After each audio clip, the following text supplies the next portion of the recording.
Juniors, apa kabar? Kita berjumpa lagi di Bible Study kita.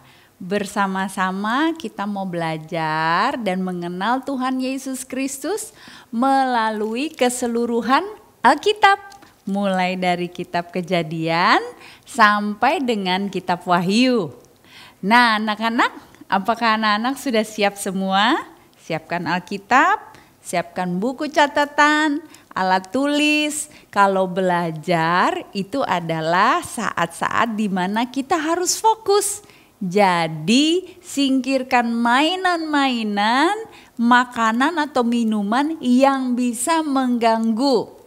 Oke? Ready? Nah, kalau sudah siap kita berdoa dulu ya. Tuhan Yesus, terima kasih untuk hari ini kami bisa diberikan kesempatan untuk belajar lagi mengenal Engkau dan diberkati oleh firman-Mu. Kami minta Roh Kudus-Mu yang menerangi hati dan pikiran kami sehingga kami mendapatkan hati yang paham. Terima kasih Tuhan. Berikan juga hikmat kepada papa, mama, atau mentor yang mendampingi kami sehingga mereka juga dapat memberikan yang terbaik sehingga kami juga bisa mengenal tentang firman-Mu. Terima kasih Tuhan Yesus. Di dalam nama-Mu kami berdoa. Haleluya. Amin.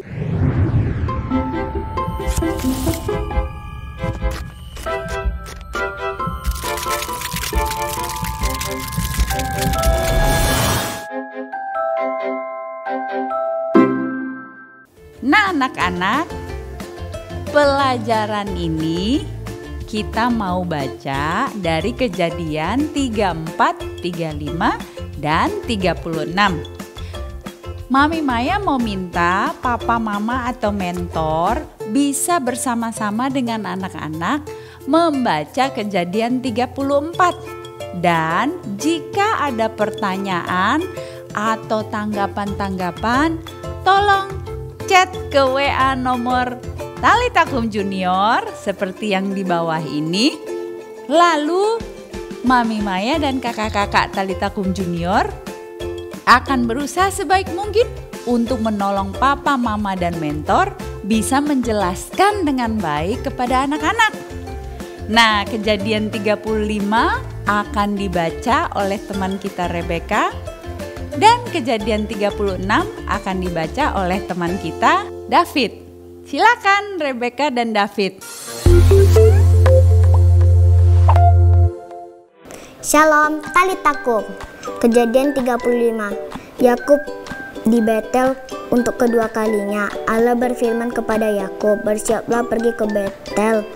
Tinggallah di situ dan buatlah di situ mezbah bagi Allah yang telah menampakkan diri kepadamu ketika engkau lari dari Esau kakakmu." Lalu berkatalah Yakub kepada seisi rumahnya dan kepada semua orang yang bersama-sama dengan dia, "Jauhkanlah dewa-dewa asing yang ada di tengah-tengah kamu. Tahirkanlah dirimu dan tukarlah pakaianmu. Marilah kita bersiap dan pergi ke Betel. Aku akan membuat mezbah di situ bagi Allah yang telah menjawab aku pada masa kesesakanku dan yang telah menyertai aku di jalan yang ku tempuh." Mereka menyerahkan kepada Yakub segala dewa asing yang dipunyai mereka dan anting-anting yang ada pada telinga mereka. Lalu Yakub menanam di bawah pohon besar yang dekat Sikem. Sesudah itu berangkatlah mereka, dan kedahsyatan yang dari Allah meliputi kota-kota sekeliling mereka sehingga anak-anak Yakub tidak dikejar. Lalu sampailah Yakub ke Luz yang di tanah Kanaan, yaitu Betel. Ia dan semua orang yang bersama-sama dengan dia didirikannya mezbah di situ. dan dinamainyalah tempat itu El Betel karena Allah telah menyatakan dirinya kepadanya di situ ketika ia lari terhadap kakaknya. Ketika Deborah inang pengasuh Mika mati, dikuburkanlah ia di sebelah hilir Betel di bawah pohon besar yang dinamain orang pohon besar penangisan. Setelah Yakub datang dari Padan Abram, maka Allah menampakkan diri pula kepadanya dan memberkati dia. Firman Allah kepadanya, namun Yakub, dari sekarang namamu bukan lagi Yakub, melainkan Israel. Itulah yang akan menjadi namamu. Maka Allah menamai dia Israel. Lagi firman Allah kepadanya, akulah Allah yang Maha Kuasa, beranak cuculah dan bertambah banyak satu bangsa, bahkan sekumpulan bangsa-bangsa akan terjadi daripadamu dan raja-raja akan berasal daripadamu, dan negeri ini yang telah kuberi kepada Abraham dan kepada Ishak akan kuberi kepadamu dan juga kepada keturunanmu. Lalu naiklah Allah meninggalkan Yakub dari tempat ia berfirman kepadanya. Kemudian Yakub mendirikan tugu di tempat itu, yakni tugu batu. Ia mempersembahkan korban curahan dan menuangkan minyak di atasnya. Yakub menamai tempat di mana Allah telah berfirman kepadanya Betel. Kelahiran Benyamin, Rahel mati. Sesudah itu berangkatlah mereka dari Betel. Ketika mereka tidak berapa jauh dari Efratah, bersalinlah Rahel, dan bersalinnya itu sangat sukar. Sedang ia sangat sukar bersalin, berkata bidan kepadanya, janganlah takut, sekali ini pun anak laki-laki yang kau dapat. Dan ketika ia hendak menembus nafas sebab ia mati, kemudian diberikannya nama Ben-Oni kepada anak itu, tetapi ayahnya menamainya Benyamin. Demikianlah Rahel mati, lalu ia dikuburkan di sisi jalan ke Efrata, yaitu Betlehem. Yakub mendirikan tugu di atas kuburnya. Itulah tugu kubur Rahel sampai sekarang. Sesudah itu berangkatlah Israel, lalu ia memasang kemah di seberang Migdal Eder. Anak-anak Yakub Ishak mati. Ketika Israel diam di negeri ini, terjadilah bahwa Ruben sampai tidur dengan Bilha guldi ayahnya, dan kedengaranlah hal itu kepada Israel. Adapun anak laki-laki Yakub 12 orang jumlahnya. Anak-anak Lea ialah Ruben, anak sulung Yakub, kemudian Simeon, Lewi, Yehuda, Isakar, dan Zebulon. Anak-anak Rahel ialah Yusuf dan Benyamin, dan anak-anak Bilha budak perempuan Rahel ialah Dan serta Naftali. Dan anak-anak Zilpa budak perempuan Lea ialah Gad dan Asher. Itulah anak-anak lelaki Yakub yang dilahirkan baginya di padang Aran. Lalulah sampai Yakub kepada Ishak ayahnya di Mamre dekat Kirya Arba. Itulah Hebron, tempat Abraham dan Ishak tinggal sebagai orang asing. Adapun umur Ishak 180 tahun, lalu meninggallah Ishak, ia mati dan dikumpulkan kepada kaum luhurnya. Ia tua dan suntuk umur, maka Esau dan Yakub anak-anaknya itu mengubur dia. Amin. Talitakum. Shalom teman-teman, Talitakum. Kejadian 36. Keturunan Esau. Inilah keturunan Esau, yaitu Edom. Esau mengambil perempuan-perempuan Kanaan menjadi istrinya.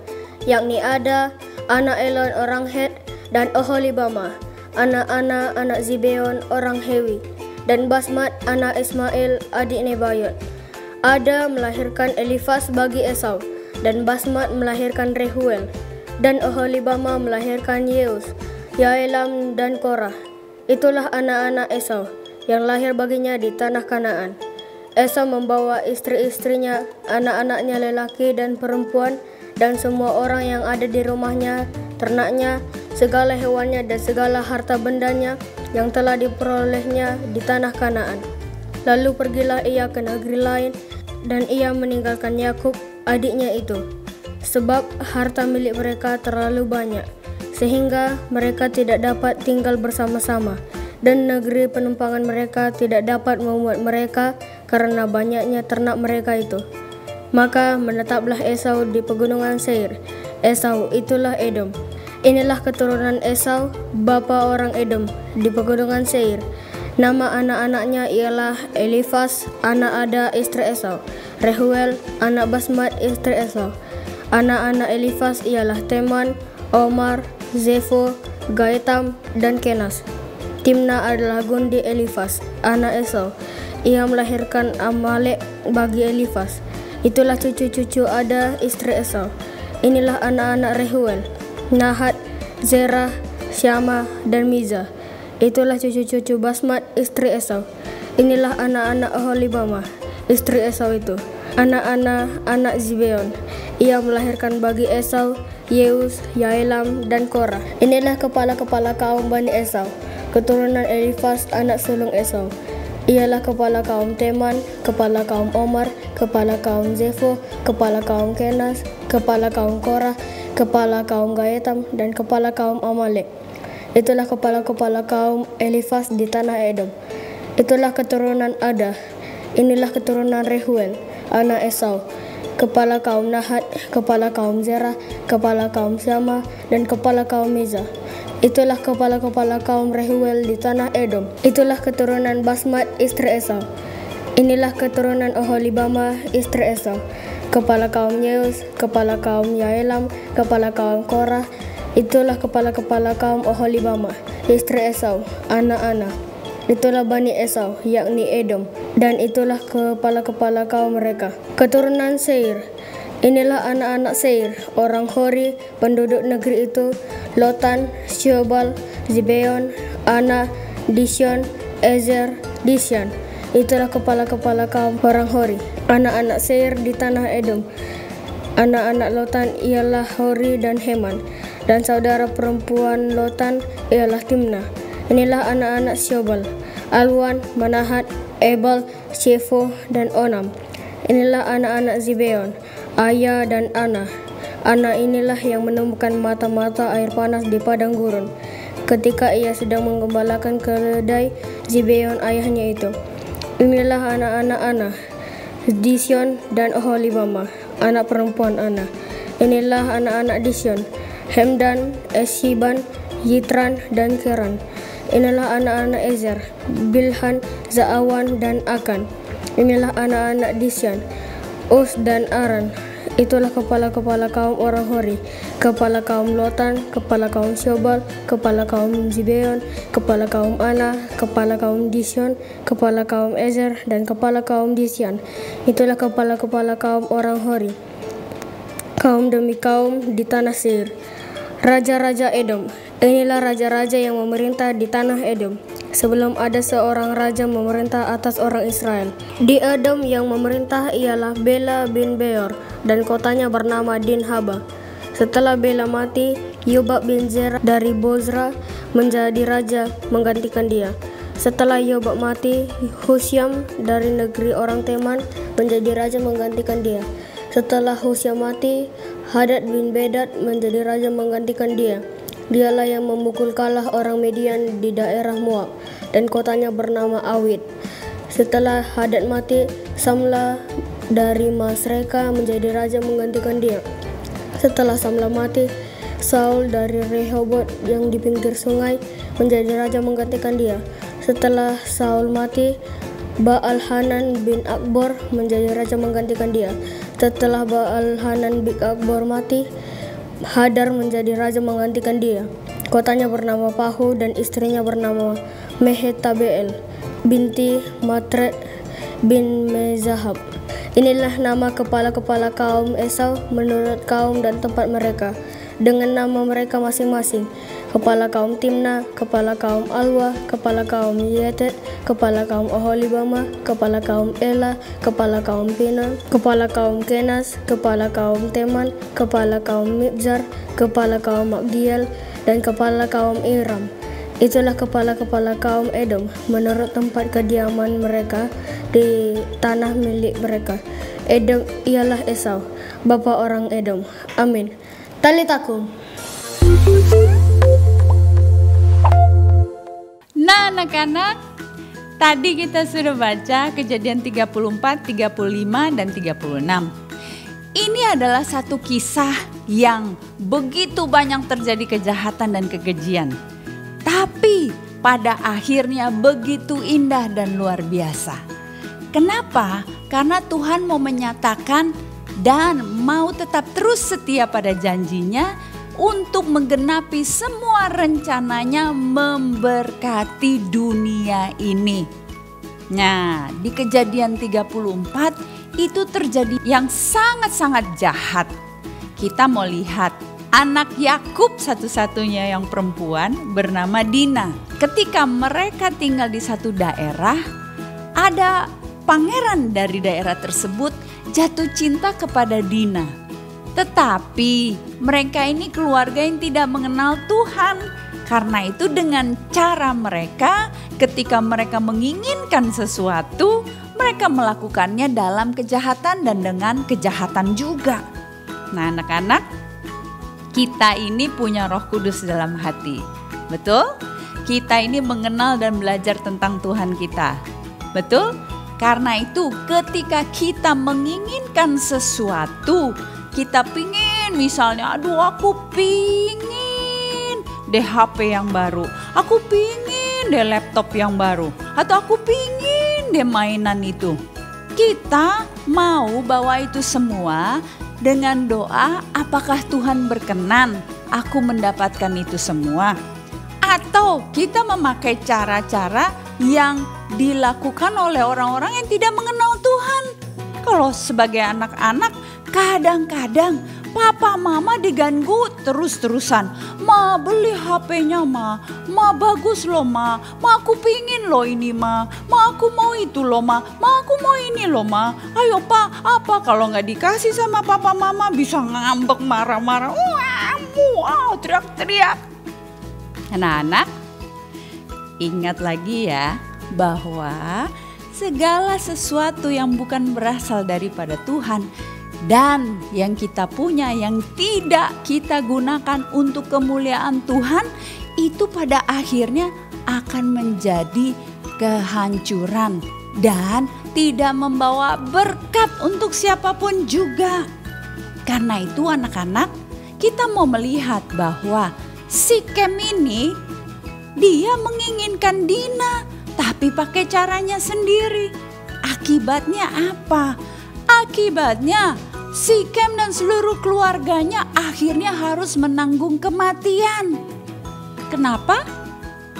Karena si Kem berbuat jahat kepada Dina. Saudara-saudaranya Dina, abang-abangnya ini marah dan membalas dendam. Seperti ayahnya yang tukang tipu, abang-abangnya ini berusaha juga mengakali dan menipu si Kem dan keluarganya. Akhirnya mereka semua tertipu dan mereka semua dibunuh, dijarah, dirampas harta bendanya. Dan tidak terjadi hal yang baik dari peristiwa ini. Banyak terjadi kematian, banyak terjadi kehilangan. Dan Yakub tentu bersedih karena nama buruk, nama keluarganya menjadi buruk di negeri itu. Sebab dua orang anaknya membunuh satu keluarga besar yang terpandang di daerah itu. Akhirnya ini bagian yang indah. Yakub mengajak seluruh keluarganya untuk bertobat dan menghadap kepada Tuhan lagi. Kita baca di Kejadian 35. dibuka dengan pertobatan, dengan Allah berfirman kepada Yakub setelah semua keburukan dan kejahatan itu terjadi, Tuhan tetap mau berbicara. Sekarang masalahnya adalah kita mau dengar gak Tuhan bicara? Atau kita mau diamkan saja, Tuhan aku gak mau tahu. Nah, Tuhan selalu berbicara kepada anak-anaknya. Nah, di sini Tuhan langsung berbicara kepada Yakub. Tuhan katakan, "Bersiaplah, pergilah ke Betel, tinggallah di situ dan buatlah di situ mezbah bagi Allah yang telah menampakkan diri kepadamu ketika engkau lari dari Esau kakakmu." Tuhan mengingatkan Yakub kembali bahwa aku ini loh dulu yang dari dulu melindungi dan menjaga engkau. Waktu kamu dulu lari dari Esau, ketakutan, aku berjanji akan menyertai dan melindungimu. Dan aku akan tetap melakukannya sampai sekarang. Walaupun anak-anakmu sudah melakukan kejahatan dan namamu sudah menjadi buruk di daerah itu. Apa respons Yakub? Yakub langsung bangkit. Dia mengajak seluruh keluarganya untuk berkemas-kemas. Di ayat yang kedua, lalu berkatalah Yakub kepada seisi rumahnya dan kepada semua orang yang bersama-sama dengan dia. Yakub mengajak mereka semua untuk bertobat. Dia berkata, "Jauhkanlah dewa-dewa asing yang ada di tengah-tengah kamu. Tahirkanlah dirimu dan tukarlah pakaianmu." Ayat 3, "Marilah kita bersiap dan pergi ke Betel. Aku akan membuat mezbah di situ bagi Allah yang telah menjawab aku pada masa kesesakanku dan yang telah menyertai aku di jalan yang kutempuh." Dan seisi rumah Yakub mendengar dan mereka berangkat bersama-sama dengan Yakub sampai ke Betel. Anak-anak, kita tadi sudah belajar ya bahwa apapun yang kita inginkan, yang kita rindukan, kita bawa ke hadapan Tuhan dan kita minta supaya Tuhan yang berperkara.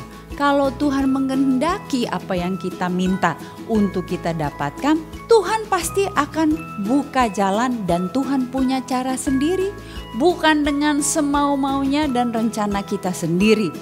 Karena apa yang bukan dari Tuhan akan mendatangkan kehancuran. Dan yang kedua, ketika Tuhan berbicara, maka kita mau memberi respon dan mendengar dan taat pada perintah Tuhan. Nah, buat anak-anak di rumah, bagaimana caranya Tuhan memberitahu anak-anak? Adalah melalui papa dan mama atau kakak atau abang, mereka yang lebih tua dan lebih berhikmat daripada anak-anak. Jadi, taat pada papa, taat pada mama, itulah yang baik dan berkenan. Dan Tuhan akan memberkati anak-anak ketika anak-anak taat pada orang tua. Jadi kalau orang tua bilang, "Nak, kita di rumah dulu, jangan jalan-jalan dulu ke mall." Anak-anak taat, bukannya malah ngambek. Dan kalau papa mama bilang, "Nak, kamu sekolah rajin belajar, berhenti main game kebanyakan." Anak-anak taat. Kalau papa mama bilang jangan kebanyakan duduk-duduk saja atau makan berlebihan, ayo olahraga, ayo banyak aktivitas, anak-anak taat. Kenapa? Karena papa mama selalu mau yang terbaik bagi anak-anak. Dan mereka lebih tahu, umur mereka lebih banyak daripada anak-anak. Jadi walaupun mungkin ada papa mama yang gaptek, gak ngerti cara pakai handphone, tapi papa mama lebih tahu dari pengalaman hidup mana yang lebih baik, mana yang tidak baik buat anak-anak. Dan firman Tuhan jelas-jelas berkata, "Anak-anak, taatilah orang tuamu supaya panjang umurmu dan engkau berbahagia." Nah, anak-anak, kita mau lihat akhirnya Tuhan menggenapi keluarga Yakub. dibuat jadi lengkap. Lahirlah anak Yakub yang ke-12, Benyamin namanya. Tetapi ibunya meninggal setelah melahirkan Benyamin.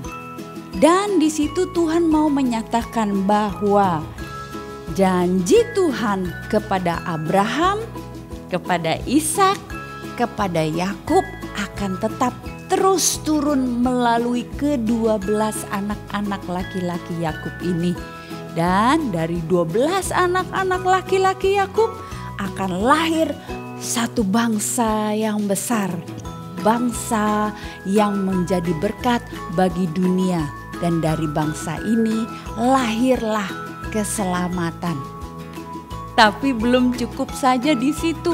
Tuhan kita itu begitu baik dan luar biasa. Kita baca di pasal 36, Tuhan juga menuliskan dan mengakui keturunan-keturunan Esau. Tuhan tidak melupakan Esau. Tuhan juga menyatakan bahwa berkat-Nya adalah bagi bangsa-bangsa yang lain. Indah luar biasa. Karena itu Tuhan inginkan bahwa kita dapat melihat selalu tidak ada yang baik dalam manusia dan di dunia ini karena semua sudah berdosa. Tetapi Tuhan selalu menjanjikan ada solusi dan ada jalan keluar dan ada pengampunan atas dosa. Yaitu dengan apa? Dia sendiri yang adalah Tuhan datang ke dunia untuk mengampuni dosa-dosa manusia dan kemudian menghapus dosa-dosa manusia melalui dirinya. Dia yang menjadi orang yang terhukum, menanggung hukuman dosa itu, dan karena itu dia dapat membawa kita untuk hidup kekal. Nah, kita lihat 1 Yohanes 2 ayat 1 dan 2. Anak-anakku, hal-hal ini kutuliskan kepada kamu supaya kamu jangan berbuat dosa. Namun jika seorang berbuat dosa, kita mempunyai seorang pengantara pada Bapa, yaitu Yesus Kristus yang adil. Dan Ia adalah pendamaian untuk segala dosa kita.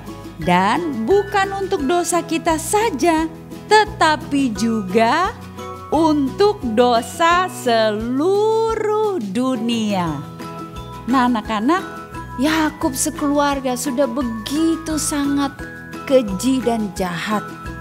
Tetapi ketika mereka datang kepada Tuhan, memohon ampun, menyucikan kembali diri mereka, Tuhan katakan Dia mengampuni dan memperdamaikan. Dan mereka hidup turut sesuai dengan kehendak Tuhan. Apa yang kita lakukan salah di hadapan Tuhan ketika kita datang minta ampun kepada Tuhan, tadi kita sudah baca ayatnya, dikatakan Yesus adalah pendamaian untuk segala dosa kita. Artinya Dia mengampuni dan bukan saja mengampuni, tapi menjadikan damai kembali. Damai antara siapa? Antara kita dengan Dia. Jadi anak-anak, mari kita belajar selalu bahwa Tuhan Yesus yang penuh dengan kasih sayang akan mau selalu menjadikan hidup kita semakin indah, dan semakin indah. Nah, anak-anak, mari ingat selalu bahwa serahkan pada Tuhan dan segala keinginan kita serahkan pada Tuhan, dan melalui orang tua kita mendapatkan berkat dari Tuhan. Karena itu, taat pada papa mama, dengarkan firman Tuhan dan lakukan firman Tuhan. Yuk, kita berdoa ya. Katakan bersama-sama Mami Maya. Tuhan Yesus, ampuni aku kalau aku masih tidak taat pada orang tua. Ampuni aku kalau aku masih egois, masih ingin keinginan sendiri. Tuhan Yesus, ajar aku supaya aku bisa dengar firman-Mu, taat pada tuntunan-Mu. Terima kasih Tuhan untuk pengampunan yang Engkau sudah berikan, sehingga aku dapat hidup lebih baik di dalam Engkau. Jadikan hidupku berkat bagi keluarga dan bagi banyak orang. Di dalam nama Yesus, aku berdoa. Haleluya. Amin. Puji Tuhan, anak-anak. Sampai ketemu di pelajaran berikutnya.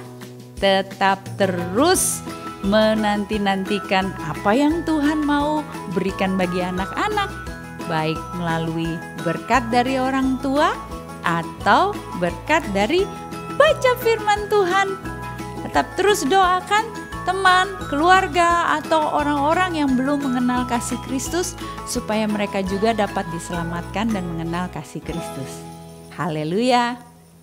Talita kum.